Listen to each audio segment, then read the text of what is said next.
CBI আগামীকাল অর্থাৎ 5ই September supreme কোর্টে স্পষ্টভাবে জানাক, এক, কলকাতা পুলিশ যাকে ধরেছিল সঞ্জয় রায় ধর্ষণ এবং খুনে, সে একাই ছিল না একাধিক ব্যক্তি ছিল। পয়েন্ট নাম্বার 2, এই ঘটনা ধর্ষণ এবং খুন এটা একটা বিচ্ছিন্ন পৈশাচিক নারকীয় কুৎসিত ঘটনা, নাকি কোনো চক্র অন্য কোনো কারণে এই ঘটনাটা ঘটিয়েছে।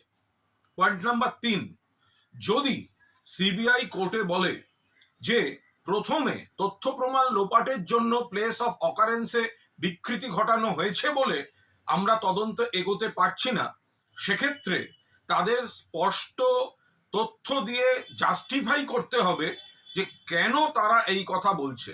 এবং 4, যদি তারা এটা জাস্টিফাই করতে পারে যে প্লেস অফ অকারেন্সে প্রাথমিক বিকৃতির জন্য তাদের তদন্ত এগোতে পারছে না, তাহলে সেই প্লেস অফ অকারেন্স কাদের কাদের দায়িত্বে ছিল তাদের বিরুদ্ধে সিবিআই ব্যবস্থা কেন নেয়নি এবং কি ব্যবস্থা নিতে চলেছে এটাও খুব স্পষ্টভাবে জানাতে হবে। জাস্টিস ডিলেড মানে জাস্টিস ডিনাইড। করাপশন চার্জে সন্দীপ প্লাস 3 জন অ্যারেস্ট হয়েছে, অভিযোগ থাকলে উচ্ছন্নে যাক, কিন্তু মূল যে ঘটনা এই নির্যাতিতার ধর্ষণ এবং খুন, সেই মামলার দ্রুত ফয়সালা সিবিআই কে করতে হবে এবং আগামীকাল কোর্টে মূলত এই 4টে পয়েন্ট নিশ্চিতভাবে তাদের ক্লিয়ার করতে হবে।